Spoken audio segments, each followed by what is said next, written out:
ਅੱਜ ਦਾ ਜਿਹੜਾ ਮੇਰਾ ਇਹ ਸੁਨੇਹਾ ਉਹ ਖਾਸ ਕਰਕੇ ਸੁਖਬੀਰ ਬਾਦਲ ਲਈ ਹੈ। ਮੈਂ ਸੁਖਬੀਰ ਬਾਦਲ ਨੂੰ ਪੁੱਛਣਾ ਚਾਹੁੰਦਾ ਕਿ ਪਿਛਲੇ ਸਮੇਂ ਦੇ ਵਿੱਚ, ਪਿਛਲੇ ਸਾਲਾਂ ਦੇ ਵਿੱਚ ਤੁਹਾਡਾ ਜੋ ਹਸ਼ਰ ਹੋਇਆ, ਕਦੀ ਉਹਦਾ ਕਾਰਨ ਜਾਣਨ ਦੀ ਕੋਸ਼ਿਸ਼ ਕੀਤੀ ਹੈ? ਇਹ ਲੋਕਾਂ ਦੀਆਂ ਬਦਅਸੀਸਾਂ ਦਾ ਅਸਰ ਹੈ ਔਰ ਉਹ ਬਦਅਸੀਸਾਂ ਅੱਜ ਵੀ ਤੁਸੀਂ ਲੋਕਾਂ ਦੇ ਦਿਲ ਦਿਖਾ ਕੇ, ਲੋਕਾਂ ਦੀਆਂ ਭਾਵਨਾਵਾਂ ਨਾਲ ਖਿਲਵਾੜ ਕਰਕੇ ਲਗਾਤਾਰ ਉਹ ਬਦਅਸੀਸਾਂ ਲਈ ਜਾ ਰਹੇ ਹੋ, ਜਿਹਦੀ ਇੱਕ ਮਿਸਾਲ ਮੈਂ ਸੁਖਬੀਰ ਬਾਦਲ ਤੇਰੇ ਨਾਲ ਸਾਂਝੀ ਕਰਨੀ ਚਾਹੁੰਦਾ। ਕੱਲ ਮੈਂ ਇੱਕ PCS ਅਫਸਰ ਕੋਲ ਗਿਆ, ਅੰਮ੍ਰਿਤਸਰ ਜ਼ਿਲ੍ਹੇ ਦੇ ਵਿੱਚ ਉਹ ਲੱਗਾ ਔਰ ਪਹਿਲੀ ਵਾਰੀ ਸ਼ਾਇਦ ਉਹਦੀ ਤੈਨਾਤੀ ਅੰਮ੍ਰਿਤਸਰ ਦੇ ਵਿੱਚ ਹੋਈ। ਉਹਨੇ ਮੈਨੂੰ ਦੱਸਿਆ ਕਿ ਮੇਰਾ ਬਹੁਤਾ ਜਿਹੜਾ ਸਮਾਂ ਹੈ ਉਹ ਮਾਲਵੇ ਦੇ ਵਿੱਚ ਨਿਕਲਿਆ ਔਰ ਸਰ ਪ੍ਰਕਾਸ਼ ਸਿੰਘ ਬਾਦਲ ਤੁਹਾਡੇ ਪਿਤਾ ਜੀ ਦੇ ਨਾਲ ਉਹਨੇ ਬਹੁਤ ਲੰਮਾ ਸਮਾਂ ਕੰਮ ਕੀਤਾ। PCS ਅਫਸਰ ਬਣਨ ਤੋਂ ਪਹਿਲਾਂ ਉਹ ਐਕਸ ਜਿਹੜਾ ਸਾਬਕਾ 에ਅਰ ਫੋਰਸ ਕਮਾਂਡਿੰਗ ਅਫਸਰ ਸੀਗਾ, ਉੱਥੋਂ ਰਿਲੀਜ਼ ਹੋ ਕੇ ਤੇ ਉਹ PCS ਅਫਸਰ ਬਣਿਆ। ਜਦੋਂ ਮੈਂ ਉਹਦੇ ਦਫ਼ਤਰ ਗਿਆ ਤੇ ਉਹਦੇ ਦਫ਼ਤਰ ਦੇ ਵਿੱਚ ਬਾਣੀ, ਮਤਲਬ ਉਹਨੇ ਆਪਣੇ ਕੰਪਿਊਟਰ ਦੇ ਉੱਤੇ ਲਾਈ ਹੋਈ ਸੀ, ਲਗਾਤਾਰ ਬਾਣੀ ਜਿਹੜੀ ਚੱਲ ਰਹੀ ਸੀ। ਉਹਨੇ ਮੇਰੇ ਨਾਲ ਇੱਕ ਗੱਲ ਸਾਂਝੀ ਕੀਤੀ, ਕਹਿੰਦਾ ਮੇਰੀ ਪੋਸਟਿੰਗ ਸੀਗੀ ਭਾਜੀ ਆਗਰਾ ਦੇ ਵਿੱਚ, ਮੈਂ ਤੇ ਮੇਰੀ ਵਾਈਫ ਅਸੀਂ ਜਿੱਥੇ ਰਹਿੰਦੇ ਸੀਗੇ, ਜਿੱਥੇ ਸਾਡੀ ਰਿਹਾਇਸ਼ ਸੀਗੀ, ਉੱਥੇ ਸਾਡੇ ਘਰ ਜਿਹੜਾ ਗੁਰਬਾਣੀ ਉਹ ਚੱਲਦੀ ਰਹਿੰਦੀ ਸੀ ਉੱਚੀ ਆਵਾਜ਼ ਦੇ ਵਿੱਚ, ਜਾਂ ਪਾਠ ਲੱਗਾ ਹੁੰਦਾ ਸੀਗਾ ਜਾਂ ਕੀਰਤਨ ਲੱਗਾ ਹੁੰਦਾ ਸੀਗਾ, ਤੇ ਉਹਦੀ ਆਵਾਜ਼ ਜਿਹੜੀ ਬਾਹਰ ਵੀ ਸੁਣਦੀ ਸੀਗੀ। ਬਿਲਕੁਲ ਸਾਡੇ ਗੁਆਂਢ ਦੇ ਵਿੱਚ ਮੇਰਾ ਹਮ ਰੁਤਬਾ ਜਿਹੜਾ ਅਫਸਰ ਉਹ ਸਿੰਧੀ ਸੀਗਾ, ਸਿੰਧਵਾਣੀ ਅਫਸਰ ਸੀਗਾ, ਉਹ ਵੀ ਮੇਰੇ ਨਾਲ ਕਮਾਂਡਿੰਗ ਅਫਸਰ ਸੀਗਾ।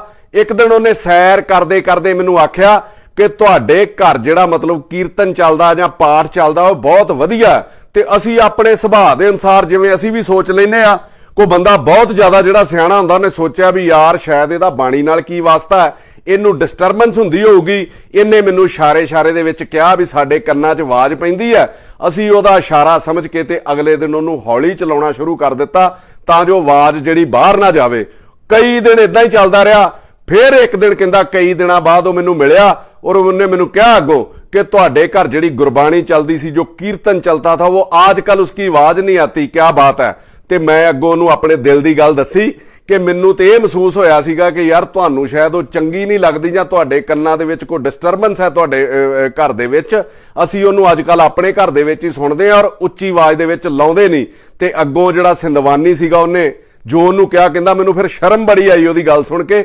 ਉਹਨੇ ਅੱਗੋਂ ਕਿਹਾ ਕਿ ਤੁਹਾਡੀ ਪ੍ਰੋਬਲਮ ਹੀ ਇਹੀ ਹੈ कि तुसी सिर्फ गुरु नानक नूं अपना ही गुरु मानदे हो, कि वो साडा नहीं है, कि जिहड़ी बाणी चलदी सीगी वो साडी नहीं है, मतलब सारियां दी सांझी है, असीं भी उहनूं सुनना पसंद करदे हां। फिर वो कहंदा जदों मैं पंजाब आया ਉਹਦੇ ਲਈ मैं एक कैसेट रिकॉर्ड कराई, उदों CDs वगैरह नहीं चलदियां सीगियां, कंप्यूटर नहीं चलदे सीगे। फिर ਉਹਨੂੰ मैं एक CD ਦੇ ਵਿੱਚ ਸੁਖਮਣੀ ਸਾਹਿਬ ਦਾ ਪਾਠ ਤੇ ਜਪਜੀ ਸਾਹਿਬ ਦਾ ਪਾਠ ਜਿਹੜਾ ਰਿਕਾਰਡ ਕਰਾ ਕੇ ਦਿੱਤਾ ਤੇ ਫਿਰ ਉਹ ਆਪਣੇ ਘਰ ਉੱਚੀ ਆਵਾਜ਼ 'ਚ ਚਲਾਉਂਦਾ ਰਿਹਾ ਔਰ ਅਸੀਂ ਕਈ ਸਾਲ ਉਹਨੂੰ ਅਸੀਂ ਜਿਹੜਾ ਉਹ ਸੁਣਦੇ ਰਹੇ ਹਾਂ। ਤੇ ਅੱਗੋਂ ਸੁਣੋ ਸੁਖਬੀਰ ਬਾਦਲ ਜੀ ਜੋ ਉਹਨੇ ਕਿਹਾ, ਜੋ ਮੈਂ ਤੁਹਾਨੂੰ ਸੰਬੋਧਨ ਹੋ ਕੇ ਕਹਿਣਾ ਚਾਹੁੰਦਾ। ਉਹ ਕਹਿੰਦਾ ਮੈਂ 10-12 ਸਾਲਾਂ ਤੋਂ ਫੇਸਬੁੱਕ ਦੇ ਉੱਤੇ ਲਗਾਤਾਰ ਗੁਰਬਾਣੀ ਬਾਰੇ, ਗੁਰੂ ਘਰਾਂ ਬਾਰੇ, ਹਰਮੰਦਰ ਸਾਹਿਬ ਬਾਰੇ ਜਿਹੜਾ ਉਹ ਲਿਖਦਾ ਆ ਰਿਹਾ ਵਾਂ। ਜੋ ਵੀ ਉੱਥੇ ਹੁੰਦਾ, ਜਿਸ ਤਰ੍ਹਾਂ ਬਾਣੀ ਪੜ੍ਹੀ ਜਾਂਦੀ ਹੈ, ਮੈਂ ਸਾਰਾ ਕੁਝ ਉਹਦੇ ਤੇ ਲਿਖਦਾ। ਪਰ ਮੈਨੂੰ ਦੁੱਖ ਬੜਾ ਲੱਗਦਾ। ਹੁਣ ਮੇਰੀ ਪੋਸਟਿੰਗ ਅੰਮ੍ਰਿਤਸਰ ਹੈ, ਮੈਂ ਡੇਲੀ ਮਤਲਬ ਦਰਬਾਰ ਸਾਹਿਬ ਜਾਂਦਾ ਵਾਂ, ਗੁਰੂ ਘਰ ਨਾਲ ਮੈਂ ਜੁੜਿਆ ਵਾਂ। ਤੇ ਕਹਿੰਦਾ ਮੈਨੂੰ ਦੁੱਖ ਇਸ ਗੱਲ ਦਾ ਲੱਗਦਾ ਕਿ ਜੋ ਦਰਬਾਰ ਸਾਹਿਬ ਦੇ ਵਿੱਚ ਕੀਰਤਨ ਚੱਲਦਾ ਉਹ PTC ਦੇ ਉੱਤੇ ਚੱਲਦਾ। ਜਦੋਂ ਮੈਂ ਡਾਊਨਲੋਡ ਕਰਕੇ ਆਪਣੇ ਪੇਜ ਦੇ ਉੱਤੇ ਪਾਉਣਾ ਵਾ ਤੇ ਕਦੀ ਮੇਰੀ ਵੀਡੀਓ ਬਲੌਕ ਕਰ ਦਿੱਤੀ ਜਾਂਦੀ ਹੈ, ਕਦੀ ਉਹਦੀ ਆਡੀਓ ਬਲੌਕ ਕਰ ਦਿੱਤੀ ਜਾਂਦੀ ਹੈ, ਕਦੀ ਮੇਰਾ ਫੇਸਬੁੱਕ ਪੇਜ ਹੀ ਬਲੌਕ ਕਰ ਦਿੱਤਾ ਜਾਂਦਾ। ਉਹਦੇ ਉੱਤੇ ਲਿਖਿਆ ਆ ਜਾਂਦਾ ਬਿਲੋਂਗ ਟੂ ਸਮਵਨ ਐਲਸ, ਵੀ ਇਹ PTC ਨਾਲ ਜਾਂ ਕਿਸੇ ਹੋਰ ਨਾਲ ਜੁੜਿਆ। ਇਹਦੇ ਲਈ ਤੁਸੀਂ ਅਪੀਲ ਕਰ ਸਕਦੇ ਹੋ ਫੇਸਬੁੱਕ ਨੂੰ। ਕਹਿੰਦਾ ਜਦੋਂ ਮੈਂ ਅਪੀਲ ਕਰਦਾ ਕਿ ਬਾਣੀ ਸਾਰਿਆਂ ਦੀ ਸਾਂਝੀ ਆ, ਉਹ PTC ਦੀ ਨਹੀਂ ਹੈ, ਮੇਰੀ ਉਹ ਅਪੀਲ ਵੀ ਜਿਹੜੀ ਉਹ ਰਿਜੈਕਟ ਕਰ ਦਿੱਤੀ ਜਾਂਦੀ ਹੈ। ਲਿਖਿਆ ਆਉਂਦਾ ਕਿ ਜੇ ਤੁਹਾਡੇ ਕੋਲ ਲੀਗਲ ਰਾਈਟ ਹੈਗੇ ਤੇ ਤੁਸੀਂ ਉਹਨੂੰ ਚਲਾ ਸਕਦੇ ਹੋ। ਆਹ ਸਾਰੇ ਉਹਨੂੰ ਨੋਟੀਫਿਕੇਸ਼ਨ ਉਹਦੇ ਵਿੱਚ ਆਉਂਦੇ ਨੇ। ਇਸ ਤਰੀਕੇ ਜਿਹੜਾ ਬਾਣੀ ਦੇ ਉੱਤੇ ਕਬਜ਼ਾ ਕੀਤਾ ਗਿਆ। ਹੁਣ ਮੈਂ ਤੈਨੂੰ ਕਹਿਣ ਲੱਗਾ, ਮਤਲਬ ਲੋਕਾਂ ਦੀਆਂ ਭਾਵਨਾਵਾਂ ਆਹਤ ਹੁੰਦੀਆਂ ਨੇ ਸੁਖਬੀਰ ਬਾਦਲ। ਇਹਦੇ ਨਾਲ ਮੈਂ ਤੈਨੂੰ ਪੁੱਛਣਾ ਚਾਹੁੰਦਾ, ਤੈਨੂੰ ਕਹਿਣਾ ਚਾਹੁੰਦਾ ਸੁਖਬੀਰ ਬਾਦਲ, ਹਰ ਮਹੀਨੇ ਤੁਸੀਂ ਦਰਬਾਰ ਸਾਹਿਬ ਆਉਂਦੇ ਹੋ, ਕੀ ਤੇਰਾ ਦਰਬਾਰ ਸਾਹਿਬ ਆਉਣ ਦਾ ਫਾਇਦਾ, ਕੀ ਤੇਰੇ ਨੱਕ ਰਗੜਨ ਦਾ ਪਰਿਵਾਰ ਸਮੇਤ ਉੱਥੇ ਫਾਇਦਾ ਜੇ ਤੂੰ ਸੰਗਤ ਦੀਆਂ ਭਾਵਨਾਵਾਂ ਨੂੰ ਹੀ ਨਹੀਂ ਸਮਝ ਸਕਦਾ, ਗੁਰੂ ਦੀ ਸਿੱਖਿਆ ਦੇ ਉੱਤੇ ਹੀ ਨਹੀਂ ਚੱਲ ਸਕਦਾ ਵੀ ਬਾਣੀ ਤੇ ਵੰਡਣ ਵਾਲੀ ਚੀਜ਼ ਹੈ। ਘਰ ਘਰ ਦੇ ਵਿੱਚ ਬਾਣੀ ਦਾ ਘਰ ਘਰ ਦੇ ਵਿੱਚ ਪ੍ਰਚਾਰ ਵੀ ਹੋਣਾ ਚਾਹੀਦਾ ਤੇ ਪ੍ਰਸਾਰ ਵੀ ਹੋਣਾ ਚਾਹੀਦਾ ਵਾ। ਤੇਰੇ ਲਈ ਤੇ ਆ ਗੱਲਾਂ ਬਾਬੇ ਬੁੱਲੇ ਸ਼ਾਹ ਦੀਆਂ ਬਿਲਕੁਲ ਢੁੱਕਦੀਆਂ ਵੀ ਇੰਨੇ ਪਾਪ ਨਾ ਕਰ ਤੇ ਇੰਨਾ ਨਕਲੀ ਮੱਥਾ ਨਾ ਟੇਕ, ਵੀ ਪੜ੍ਹੀ ਨਮਾਜ਼ ਤੇ ਲਿਹਾਜ਼ ਨਾ ਸਿੱਖਿਆ तेरियां किस काम पढ़ियां नमाजां, ना घर डिठा ना घर वाला डिठा, तेरियां किस काम दित्तियां न्याजां, इल्म पढ़िया ते अमल ना कीता, तेरियां किस काम कीतियां बादां, बुल्ले शाह पता फिर लग सी जदों चिड़ी फसी हथ बाजां। अजे तेरा हशर होर माड़ा होना जे तू इन्हां चीजां तो ना हटिया। रिहाई ते आपां रोज श्रोमणी कमेटी नूं भी भेज दिंदे आ ते आपां भी धरने लाउंदे फिरदे आ। रिहाई ते आपां बंदी ਸਿੰਘਾਂ ਦੀ ਮੰਗ ਕਰਦੇ ਆ ਵੀ ਬੰਦੀ ਸਿੰਘ ਰਿਹਾ ਹੋਣੇ ਚਾਹੀਦੇ ਆ। ਬੰਦੀ ਸਿੰਘ ਤਾਂ ਦੂਰ, ਆਪਾਂ ਤੇ ਬਾਣੀ ਵੀ ਕੈਦ ਕਰਕੇ ਰੱਖ ਲਈ ਯਾਰ। ਬਾਣੀ ਵੀ ਤੁਹਾਡੀ ਮਰਜ਼ੀ ਤੋਂ ਬਿਨਾ ਕੋਈ ਸੁਣ ਨਹੀਂ ਸਕਦਾ, ਕੋਈ ਆਪਣੇ ਪੇਜ ਦੇ ਉੱਤੇ ਕੋਈ ਚਲਾ ਨਹੀਂ ਸਕਦਾ।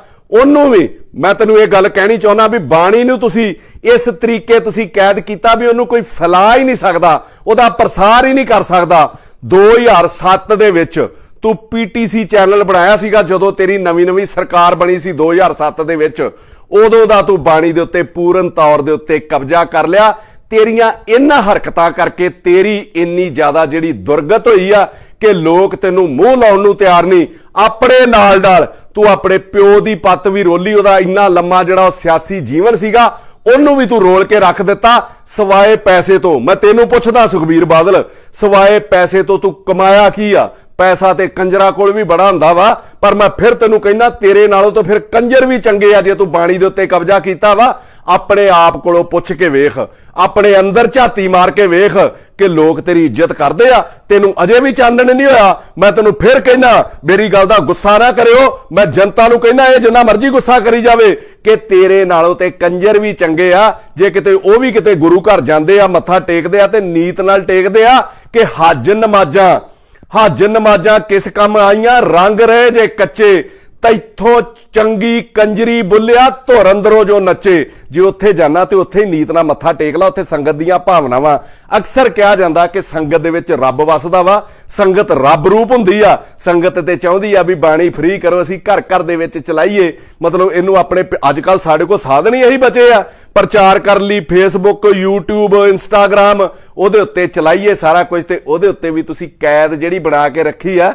ਮੈਂ ਤੈਨੂੰ ਇੱਕ ਸਲਾਹ ਦੇਣ ਲੱਗਾ ਸੁਖਬੀਰ ਬਾਦਲ, ਮੰਨਣੀ ਨਹੀਂ ਮੰਨਣੀ ਉਹ ਤੁਹਾਡਾ ਕੰਮ ਹੈ, ਨਹੀਂ ਤੇ ਅੱਗੋਂ ਵੇਖੋ ਤੁਹਾਡਾ ਬਣਦਾ ਕੀ ਹੈ। ਵੀ ਇੰਨੇ ਮੱਥੇ ਤੂੰ ਟੇਕਦਾ, ਇੰਨਾ ਤੂੰ ਸ਼ੋਅ ਕਰਦਾ ਵੀ ਮੈਂ ਗੁਰੂ ਘਰ ਦੇ ਵਿੱਚ ਆਉਣਾ ਵਾ, ਬਾਣੀ ਦੇ ਉੱਤੇ ਕਬਜ਼ਾ ਛੱਡ ਕੇ ਵੇਖ, ਸ਼ਾਇਦ ਰੱਬ ਤੈਨੂੰ ਭਾਗ ਲਾਵੇ, ਤੇਰੇ ਕੀਤੇ ਜਿਹੜੇ ਪਾਪ ਆ ਉਹ ਮਾਫ ਕਰੇ, ਲੋਕ ਦੁਬਾਰਾ ਤੈਨੂੰ ਮੂੰਹ ਲਾਉਣਾ ਸ਼ੁਰੂ ਹੋ ਜਾਣ। ਨਹੀਂ ਤੇ ਜਿੰਨੇ ਮਰਜ਼ੀ ਬਾਬੇ ਧਿਆਲਾ, ਜਿੰਨੇ ਮਰਜ਼ੀ ਮਾਤਾ ਦੇ ਉੱਤੇ ਮੱਥਾ ਟੇਕਿਆ ਜਾ ਕੇ, ਸਾਰੇ ਗੁਰੂ ਇੱਕ ਹੀ ਨੇ, ਸਾਰੇ ਦੇਵੀ ਦੇਵਤੇ ਇੱਕ ਹੀ ਆ।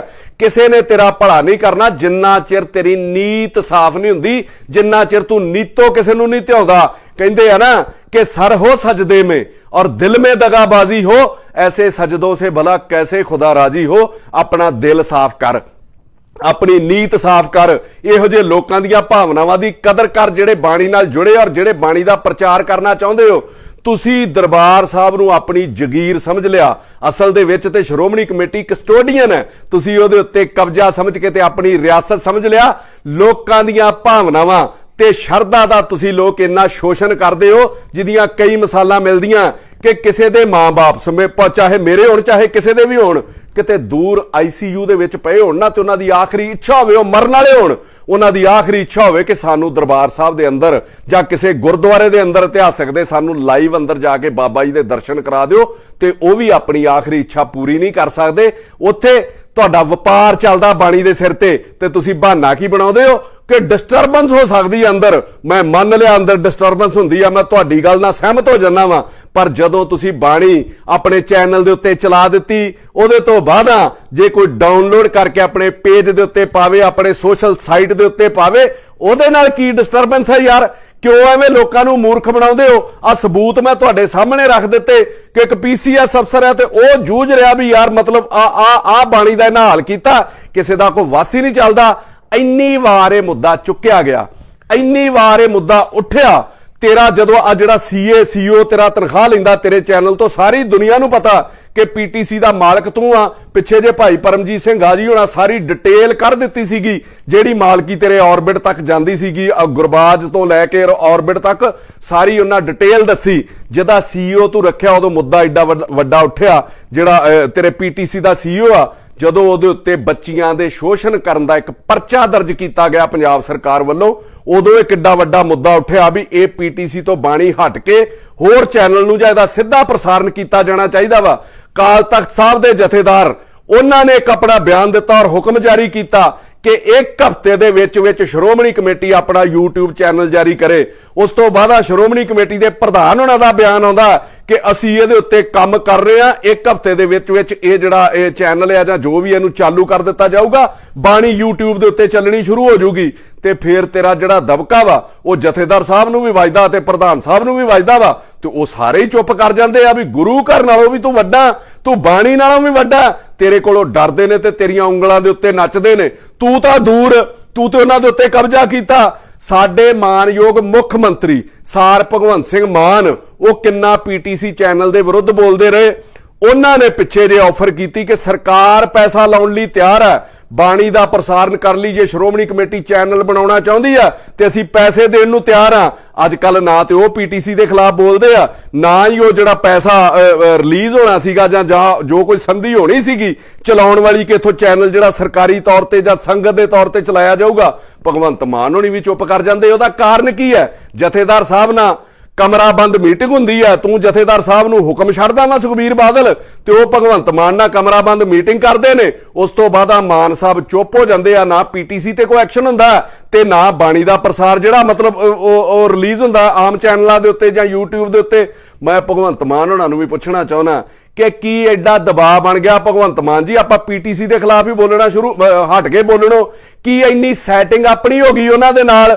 ਹੌਲੀ ਹੌਲੀ ਇਹ ਨੇੜਤਾ ਕੁਝ ਵੱਧ ਹੀ ਨਹੀਂ ਜਾਂਦੀ? ਇਹਨਾਂ ਚੀਜ਼ਾਂ ਦੇ ਅਖੀਰ ਲੋਕਾਂ ਨੇ ਤੁਹਾਡੇ ਕੋਲੋਂ ਜਵਾਬ ਮੰਗਣੇ ਨੇ ਕਿ ਇਹ ਜਿਹੜੇ ਮੁੱਦੇ, ਬਾਕੀ ਤਾਂ ਤੁਸੀਂ ਬੰਦੇ ਫੜ ਰਹੇ ਹੋ, ਮੈਂ ਤੁਹਾਡੀ ਸਰਾਹਨਾ ਕਰਦਾ ਕਿ ਜਿਹੜੇ ਤੁਸੀਂ ਕਰਪਸ਼ਨ ਦੇ ਵਿੱਚ ਬੰਦੇ ਫੜ ਰਹੇ ਹੋ ਉਹਨਾਂ ਨੂੰ ਫੜ ਕੇ ਅੰਦਰ ਦੇਣਾ ਚਾਹੀਦਾ। ਅਜੇ ਛੋਟੀਆਂ ਮੱਛੀਆਂ ਫੜੀਆਂ, ਵੱਡੀਆਂ ਮੱਛੀਆਂ ਵੀ ਫੜਨ ਦੀ ਮਤਲਬ ਜ਼ਰੂਰਤ ਹੈ, ਪਰ ਗੁਰੂ ਘਰ ਬਾਣੀ ਜਿੱਥੋਂ ਸਾਰੇ ਹੀ ਸੇਧ ਲੈਂਦੇ ਆ, ਆਪਾਂ ਉਹਨੂੰ ਤੇ ਪਹਿਲਾਂ ਯਾਦ ਕਰਾ ਲਈਏ ਕਿ ਆਪਾਂ ਵੀ ਇਹਨਾਂ ਨਾਲ ਸੈਟਿੰਗਾਂ ਕਰਨ ਵਾਲੇ ਪਾਸੇ ਤੁਰ ਪਏ ਆ। ਮੈਂ ਤੁਹਾਡੇ ਬਾਰੇ ਵੀ ਇਹ ਗੱਲ ਕਹੂੰਗਾ ਭਗਵੰਤ ਮਾਨ ਜੀ ਕਿ ਇਹ ਬੰਦ कराने आए थे तवाइफों के कोठे मगर सिक्कों की खनक देखकर खुद ही मुजरा कर बैठे। जिवें कैप्टन इन्हां नूं गालां कढदा रहा, मुड़ के राज भाग च बह गया, उस तो बाद इन्हां नाल रल गया। ਉਹ ਹਾਲਾਤ ਆਪਾਂ ਨਾ ਬਣਾਈਏ। ਮੈਂ ਤੁਹਾਡੇ ਉੱਤੇ ਬਿਲਕੁਲ ਸ਼ੱਕ ਸ਼ੁਬਾ ਨਹੀਂ ਕਰਦਾ ਵੀ ਤੁਸੀਂ ਇਹਨਾਂ ਨੂੰ ਕਰਪਸ਼ਨ 'ਚ ਛੱਡੋਗੇ, ਪਰ ਇਹਨਾਂ ਚੀਜ਼ਾਂ ਦੇ ਉੱਤੇ ਵੀ ਜਥੇਦਾਰ ਦੇ ਦਬਾਅ ਹੇਠਾ ਕੇ ਇਹਨਾਂ ਚੀਜ਼ਾਂ ਦੇ ਵਿੱਚ ਆਪਣਾ ਅਕਸ ਨਾ ਤੁਸੀਂ ਖਰਾਬ ਕਰੋ, ਆਪਣਾ ਸਖਤ ਸਟੈਂਡ ਉਹੋ ਹੀ ਜਾਰੀ ਰੱਖੋ। ਮੈਂ ਸ਼੍ਰੋਮਣੀ ਕਮੇਟੀ ਨੂੰ ਵੀ ਕਹਿਣਾ ਚਾਹੁੰਦਾ, ਮੈਂ ਜਥੇਦਾਰ ਸਾਹਿਬ ਨੂੰ ਵੀ ਕਹਿਣਾ ਚਾਹੁੰਦਾ ਵਾਂ ਕਿ ਤੁਸੀਂ ਇਹਦਾ ਚੈਨਲ ਜਿਹੜਾ ਸਖਤੀ ਨਾਲ ਸਟੈਂਡ ਲਓ। ਲੋਕੀ ਤੁਹਾਡੇ ਉੱਤੇ ਵਿਸ਼ਵਾਸ ਵੀ ਕਰਨਗੇ ਤੇ ਤੁਹਾਡੀ ਸਰਾਹਨਾ ਵੀ ਕਰਨਗੇ। ਕਈ ਚੈਨਲ ਤੁਹਾਡੀ ਬਾਣੀ ਜਿਹੜੀ ਉਹ ਫ੍ਰੀ, ਗੁਰੂ ਘਰ ਦੀ ਬਾਣੀ ਫ੍ਰੀ ਚਲਾਉਣ ਨੂੰ ਤਿਆਰ ਹੋਏ ਸੀਗੇ, ਪਰ ਤੁਸੀਂ ਮੰਨੇ ਹੀ ਨਹੀਂ, ਕਿਉਂਕਿ ਤੁਸੀਂ ਤੇ ਇਹਨੂੰ ਸੁਖਬੀਰ ਬਾਦਲ ਦੇ ਰਾਹੀਂ ਬਾਣੀ ਨੂੰ ਵੇਚਣਾ ਚਾਹੁੰਦੇ ਹੋ। ਤੁਹਾਡਾ ਟੀਚਾ ਜਿਹੜਾ ਵਾ ਉਹ ਧਰਮ ਤੇ ਧਰਮ ਦਾ, ਬਾਣੀ ਦਾ ਪ੍ਰਸਾਰ ਤੇ ਪ੍ਰਚਾਰ ਕਰਨਾ ਨਹੀਂ ਹੈ। ਤੁਹਾਡਾ ਟੀਚਾ ਇੱਕੋ ਹੀ ਹੈ, ਦੋਵਾਂ ਦਾ ਰਲ ਕੇ, ਜਥੇਦਾਰ ਸਾਹਿਬ ਤੇ ਸ਼੍ਰੋਮਣੀ ਕਮੇਟੀ ਦੇ ਪ੍ਰਧਾਨ ਦਾ ਜਾਂ ਜਿੰਨੇ ਵੀ ਮੈਂਬਰ ਆ, ਕਿ ਸੁਖਬੀਰ ਬਾਦਲ ਨੂੰ ਕਮਾਈ ਕਰਾਉਣੀ ਹੈ। ਤੇ ਮੈਂ ਤੁਹਾਨੂੰ ਸਲਾਹ ਦਿੰਦਾ ਇੱਕ ਕਿ ਬਾਹਰ ਇੱਕ ਪਰਚੀ ਵੀ ਲਾ ਦਿਓ 50-50 ਰੁਪਈਆ ਦੀ, ਵੀ ਜਿੰਨੇ ਗੁਰੂ ਘਰ ਜਾਣਾ ਪਹਿਲਾਂ ਸੁਖਬੀਰ ਬਾਦਲ ਦੇ ਨਾਂ ਦੀ ਪਰਚੀ ਕੱਟੀ ਜਾਊਗੀ ਤੇ ਫਿਰ ਉਹਨੂੰ ਅੰਦਰ ਜਾਣ ਦਿੱਤਾ ਜਾਊਗਾ। SGPC ਨੇ ਜਦੋਂ ਆ ਬਾਣੀ ਵਾਲਾ ਮਸਲਾ ਉੱਠਿਆ, ਕਹਿੰਦੇ ਜੀ ਖਰਚਾ ਬੜਾਉਣਾ 300 ਕਰੋੜ ਰੁਪਈਆ ਇਹਦੇ ਤੇ ਲੱਗ ਜਾਣਾ। ਲੋਕਾਂ ਨੂੰ ਕਿਉਂ ਮੂਰਖ ਬਣਾਉਂਦੇ ਹੋ? YouTube ਚੈਨਲ ਜਾਰੀ ਕਰੋ, ਤੁਹਾਡਾ 50 ਲੱਖ ਲੱਗੇ, ਤੁਹਾਡਾ ਕਰੋੜ ਲੱਗੇ, ਤੁਹਾਡਾ 2 ਕਰੋੜ ਲੱਗੇ, ਸਰਕਾਰ ਤੁਹਾਨੂੰ ਪੈਸੇ ਦੇਣ ਲਈ ਤਿਆਰ ਸੀਗੀ। ਨਹੀਂ ਸਰਕਾਰ ਦਿੰਦੀ, ਮੈਂ ਝੋਲੀ ਅੱਡ ਕੇ ਸੰਗਤ ਕੋਲੋਂ ਪੈਸੇ ਲੈ ਕੇ ਤੁਹਾਨੂੰ ਦੇਣ ਨੂੰ ਤਿਆਰ ਆ। ਸਿੱਧੇ ਤੁਹਾਡੇ ਜਿੱਥੇ ਵੀ ਜਿੱਥੋਂ ਤੁਸੀਂ ਚੀਜ਼ਾਂ ਖਰੀਦਣੀਆਂ ਉਹਨਾਂ ਦੇ ਅਕਾਊਂਟ ਦੇ ਵਿੱਚ ਆ ਜਾਣਗੇ। ਤੁਸੀਂ ਲੋਕ ਦਰਬਾਰ ਸਾਹਿਬ ਦੇ ਨਾਂ ਦੇ ਉੱਤੇ, ਗੁਰੂ ਘਰਾਂ ਦੇ ਨਾਂ ਦੇ ਉੱਤੇ, ਮੰਦਰਾਂ ਦੇ ਨਾਂ ਦੇ ਉੱਤੇ ਆਪਣਾ ਆਪ ਨਿਸ਼ਾਵਰ ਕਰਨ ਲਈ ਤਿਆਰ ਰਹਿੰਦੇ ਆ। ਫਿਰ ਪੈਸਾ ਕੀ ਚੀਜ਼ ਹੈ? ਨੀਤ ਇਹ ਹੈ ਕਿ ਸੁਖਬੀਰ ਬਾਦਲ PTC ਤੇ ਜ਼ਬਰਦਸਤੀ ਲੋਕਾਂ ਨੂੰ ਵਿਖਾਇਆ ਵੀ ਜਾਂਦਾ, ਜਿਹਨੂੰ ਲੋਕ ਵੇਖਣਾ ਪਸੰਦ ਨਹੀਂ ਕਰਦੇ, ਬਾਣੀ ਦੀ ਆੜ ਦੇ ਵਿੱਚ ਵਿਖਾਇਆ ਜਾਂਦਾ ਔਰ ਉਹਨੂੰ ਰੱਜ ਕੇ ਜਿਹੜੀ ਕਮਾਈ ਵੀ ਕਰਾਈ ਜਾਂਦੀ ਆ। ਤੁਸੀਂ ਵੈਬ ਚੈਨਲ ਬਣਾਓ ਆਪਣਾ, ਜਿਵੇਂ ਜਥੇਦਾਰ ਸਾਹਿਬ ਨੇ ਦਲੇਰੀ ਕਰਕੇ ਉਦੋਂ ਕਿਹਾ ਸੀ। ਮੈਨੂੰ ਨਹੀਂ ਪਤਾ ਵੀ ਫਿਰ ਕਿਹੜੀ ਗੱਲੋਂ ਡਰ ਗਏ ਜਾਂ ਕਿਹੜੀ ਗੱਲੋਂ ਨਾ ਬੈਕ ਸਟੈਪ ਲੈ ਲਿਆ ਕਿ ਵੈਬ ਚੈਨਲ ਜਿਹੜਾ ਜਾਰੀ ਕੀਤਾ ਜਾਊਗਾ YouTube ਦੇ ਉੱਤੇ, ਫੇਸਬੁੱਕ ਦੇ ਉੱਤੇ, ਇੰਸਟਾਗ੍ਰਾਮ ਦੇ ਉੱਤੇ, ਸਭ ਦੇ ਉੱਤੇ ਬਾਣੀ ਦਾ ਪ੍ਰਸਾਰ ਹੋਣਾ ਚਾਹੀਦਾ ਵਾ, ਪ੍ਰਸਾਰ ਹੋਣਾ ਚਾਹੀਦਾ ਵਾ। ਨਾਲ ਤੁਸੀਂ ਕੰਡੀਸ਼ਨਲੀ ਕਰ ਦਿਓ, ਉਹਦੇ ਉੱਤੇ ਸ਼ਰਤ ਲਾ ਦਿਓ ਕਿ ਇਹਦੇ ਉੱਤੇ ਕੋਈ ਐਡ ਨਹੀਂ ਚਲਾਊਗਾ, ਇਹਦੇ ਤੋਂ ਕੋਈ ਕਮਾਈ ਨਹੀਂ ਕਰੂਗਾ, ਇਹਨੂੰ ਕੋਈ ਤਰੋੜ ਮਰੋੜ ਕੇ ਪੇਸ਼ ਨਹੀਂ ਕਰੂਗਾ। ਉਹਦੇ ਖਿਲਾਫ ਸਖਤ ਕਾਨੂੰਨ ਬਣਵਾ ਲਓ ਸਰਕਾਰ ਕੋਲੋਂ ਤੁਸੀਂ। ਬਸ ਬਾਣੀ ਦਾ ਜਿਹੜਾ ਪ੍ਰਚਾਰ ਤੇ ਪ੍ਰਸਾਰ ਉਹ ਇਹਦੇ ਉੱਤੇ ਹੋਊਗਾ, ਇਹਦੇ ਨਾਲ ਹੋਰ ਕੁਝ ਇਹਦੇ ਉੱਤੇ ਕੋਈ ਕਮਾਈ ਦਾ ਸਾਧਨ ਨਹੀਂ ਬਣਾਇਆ ਜਾਊਗਾ ਤੇ ਲੋਕ ਤੁਹਾਡੇ ਨਾਲ ਵੀ ਜੁੜਨਗੇ, ਤੁਹਾਡੇ ਪ੍ਰਤੀ ਵਿਸ਼ਵਾਸ ਵੀ ਪੈਦਾ ਹੋਊਗਾ ਤੇ ਧਰਮ ਦੇ ਨਾਲ ਵੀ ਲੋਕ ਜੁੜਨਗੇ, ਲੋਕ ਸਿੱਖੀ ਵੱਲ ਵੀ ਜੁੜਨਗੇ। ਬਾਣੀ ਤੇ ਲੰਗਰ ਵਾਂਗ ਫ੍ਰੀ ਹੋਣੀ ਚਾਹੀਦੀ ਸੀਗੀ, ਇਹ ਤੇ ਘਰ ਘਰ ਦੇ ਵਿੱਚ ਵੰਡਣੀ ਚਾਹੀਦੀ ਸੀ, ਜਿਵੇਂ ਤੁਸੀਂ ਧਰਮ ਪ੍ਰਚਾਰ ਕਮੇਟੀ ਨਾਂ ਦੀ ਬਣਾਈ ਆ ਤੇ ਕਰਨਾ ਕੁਝ ਵੀ ਨਹੀਂ। ਇਸ ਤਰੀਕੇ ਬਾਣੀ ਦਾ ਪ੍ਰਚਾਰ ਜੇ ਕੀਤਾ ਜਾਵੇ ਤੇ ਲੋਕ ਜੁੜਨਗੇ। ਜਿੱਦਾਂ ਮੈਂ ਸਿੰਧੀ ਟੱਬਰ ਦੀ ਤੁਹਾਨੂੰ ਮਿਸਾਲ ਦਿੱਤੀ ਆ, ਦੁਨੀਆ ਭਰ ਦੇ ਲੋਕ ਯਾਰ ਜੁੜਨਾ ਚਾਹੁੰਦੇ ਆ। ਆਪਣਾ ਤੁਸੀਂ ਇਹ ਲੋਕਾਂ ਦੀ ਲੋੜ ਨੂੰ, ਲੋਕਾਂ ਦੀਆਂ ਫੀਲਿੰਗਸ ਨੂੰ, ਲੋਕਾਂ ਦੀਆਂ ਭਾਵਨਾਵਾਂ ਨੂੰ ਸਮਝੋ ਤੇ ਸਹੀ। ਸੋ ਮੈਂ ਅਖੀਰ ਦੇ ਵਿੱਚ ਸੁਖਬੀਰ ਬਾਦਲ ਨੂੰ ਵੀ ਬੇਨਤੀ ਕਰਨ ਲੱਗਾ, ਭਰਾਵਾ ਮੈਂ ਤੇਰੇ ਅੱਗੇ ਝੋਲੀ ਅੱਡ ਕੇ ਭੀਖ ਮੰਗ ਲੈਣਾ, ਮੈਂ ਜ਼ਿੰਦਗੀ 'ਚ ਡਰਦਾ ਨਹੀਂ ਕਿਸੇ ਕੋ। ਤੇਰੀ ਮੈਂ ਜੇ ਤੂੰ ਇਹ ਬਾਣੀ ਨੂੰ ਫ੍ਰੀ ਕਰੇਗਾ ਤੇ ਮੈਂ ਤੇਰੇ ਸੋਲੇ ਵੀ ਗਾਊਂਗਾ, ਪਰ ਮੇਰੀ ਇੱਕ ਗੱਲ ਯਾਦ ਰੱਖੀ, ਇਹ ਬਾਣੀ ਦੇ ਉੱਤੇ ਰੋਕ ਟੋਕ ਬੰਦ ਕਰ, ਇੱਜ਼ਤ ਮਾਣਨਾ ਬੰਦ ਕਰ ਦੇ। ਲੋਕਾਂ ਫ੍ਰੀ ਤੇਰੇ ਕੋ ਕਰਾ ਲੈਣੀ ਆ, ਮਤਲਬ ਬਾਣੀ ਯਾਦ ਕਰਾ ਲੈਣੀ ਆ ਜਦੋਂ ਜਦੋਂ ਇਹ ਮੁਹਿੰਮ ਵੱਡੀ ਚੱਲਣੀ ਆ। ਤੇ ਜੇ ਤੂੰ ਇੱਜ਼ਤ ਮਾਣ ਨਾਲ ਨਹੀਂ ਇਹਦੇ ਤੋਂ ਆਪਣਾ ਕਬਜ਼ਾ ਹਟਾਏਗਾ ਤੇ ਇੱਕ ਗੱਲ ਮੇਰੀ ਯਾਦ ਰੱਖੀ, ਜੋ ਅਸ਼ਰ ਤੁਹਾਡਾ ਲੋਕਾਂ ਨੇ ਕਰ ਦਿੱਤਾ, ਤੇਰਾ ਮੁੱਖ ਮੰਤਰੀ ਬਣਨ ਦਾ ਸੁਪਨਾ ਤੇ ਦੂਰ, ਤੇਰੀਆਂ ਕਈ ਪੁਸ਼ਤਾਂ ਤੱਕ ਕਿਸੇ ਨੇ ਐਮਐਲਏ ਵੀ ਨਹੀਂ ਬਣਨਾ, ਮੇਰੀ ਇਹ ਗੱਲ ਯਾਦ ਰੱਖੀ। ਸੋ ਗੁਰੂ ਘਰਾਂ ਨੂੰ ਯਾਦ ਕਰੋ, ਗੁਰੂ ਘਰ ਦੀ ਬਾਣੀ ਨੂੰ ਯਾਦ ਕਰੋ। ਮੈਂ ਤੈਨੂੰ ਅਖੀਰ 2 ਲੈਣਾ ਬੋਲ ਕੇ ਸਮਾਪਤੀ ਕਰਨ ਲੱਗਾ। ਸੁਖਬੀਰ ਬਾਦਲ, ਇਹਦੇ ਤੇ ਗੌਰ ਕਰੀ, ਆਪਣਾ ਜਿਹੜਾ ਤੇਰਾ ਹਸ਼ਰ ਹੋਇਆ ਉਹਦੇ ਤੇ ਵਿਚਾਰ ਕਰੀ ਵੀ ਤੂੰ ਕੀਤਾ ਕੀ। ਸਾਨੂੰ ਪੈਸਾ ਖਾਦਾ ਉਹਦੇ ਨਾਲੋਂ ਆ ਜ਼ਿਆਦਾ ਚੁੱਭਦਾ ਜਿਹੜਾ ਤੂੰ ਗੁਰੂ ਘਰਾਂ ਤੇ ਕਬਜ਼ਾ ਕੀਤਾ, ਜਿਹੜੀ ਤੂੰ ਬਾਣੀ ਦੇ ਉੱਤੇ ਕਬਜ਼ਾ ਕਰ ਲਿਆ ਆਪਣਾ। ਮੈਂ ਅਖੀਰ 'ਚ 2 ਲੈਣਾ ਤੈਨੂੰ ਕਹਿ ਕੇ ਸਮਾਪਤੀ ਕਰੂੰਗਾ ਵੀ ਪ੍ਰਮਾਤਮਾ ਤੈਨੂੰ ਹੋਸ਼ ਤੇ ਸਮੱਤ ਬਖਸ਼ੇ, ਆਪਣੀ ਰਜ਼ਾ ਨਾਲ ਚੱਲਣ ਦੀ ਤੈਨੂੰ ਸਮੱਤ ਬਖਸ਼ੇ। ਕਿ ਸੁਖਬੀਰ ਬਾਦਲ, ਬਾਬਾ ਬੁੱਲੇ ਸ਼ਾਹ ਲਿਖਦੇ ਆ ਕਿ ਬੁੱਲਿਆ ਚਾਦਰ ਮੈਲੀ ਤੇ ਸਾਬਣ ਥੋੜਾ, ਬੈਠ ਕਿਨਾਰੇ ਧੋਵੇਂਗਾ, ਦਾਗ ਨਹੀਂ ਛੁੱਟਣੇ ਪਾਪਾਂ ਵਾਲੇ, ਧੋਵੇਂਗਾ ਫਿਰ ਰੋਵੇਂਗਾ।